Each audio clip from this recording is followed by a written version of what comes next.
I have 4 little felines I'd like you to meet. So these little guys, they were orphaned from my friend Dan. The mom just never came home. Whether she got into some kind of an accident or whatever the case, got them a little while ago, about a week or so. And bottle feeding is how they're able to be sustained, cleaned all the time. This is little bear. Hey, little bear? Are you a little bear? He agrees. This is Princess Leia right here. She's the runt of the litter. Hey, Leia? Yeah, I know. This is Goose. Goose is probably my favorite. I accidentally dropped him and he jumped off my lap like a silly goose and he got a little bit of a goose egg. And Goose? Yeah. And finally we have Toothless.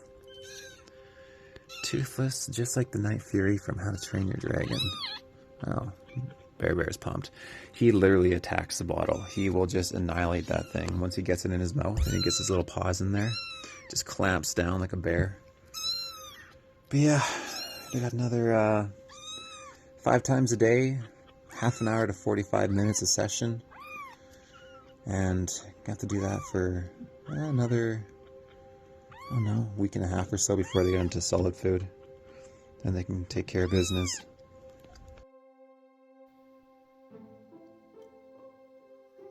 Taking care of these kittens was a very unique experience. There was a lot of time, there was a lot of research, and it's amazing how dependent they are upon their mom. They're unable to defecate on their own, they're unable to urinate on their own.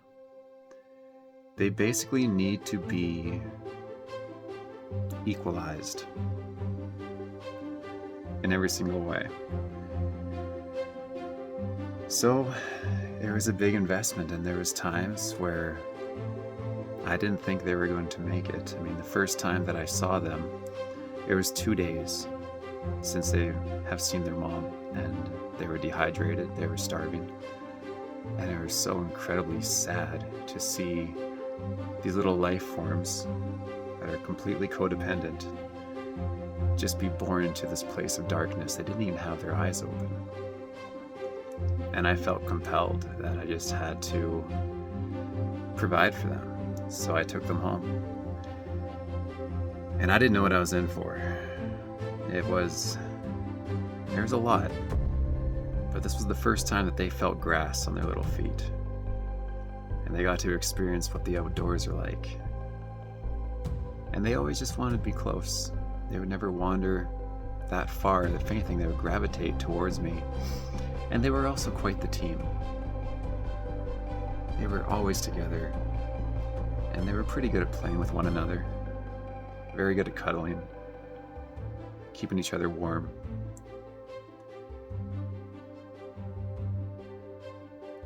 But there were times when I didn't think they were going to make it. Little Goose didn't defecate for about 6 days. And after 4 to 5 days, it's considered to be possibly life-threatening. So I called my cousin, Callie, who is a vet tech, and she gave little Goose an enema. And the next day, she finally passed some stool, so she was okay after that. But other times, they wouldn't eat, or they would once again become constipated, and it just seemed like they weren't going to make it. And that's when I just broke down in tears, and the only thing that I felt compelled to do was just pray. And I said, Yeshua, I need you to save our kittens. There's nothing more that I can do. They're not eating. They're not equalizing themselves. And I need you to save our kittens. It was at a point where it seemed like they were just going to waste away. And it was interesting that every single time I came to this soulish capitulation, almost immediately, the prayer was answered. And the next day they would rebound with a ferocious appetite.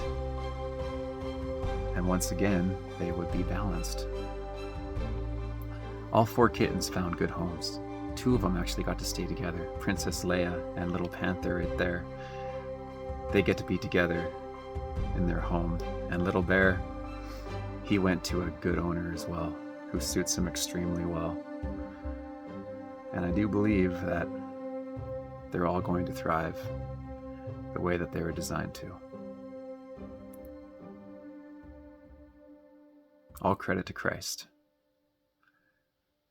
for every victory.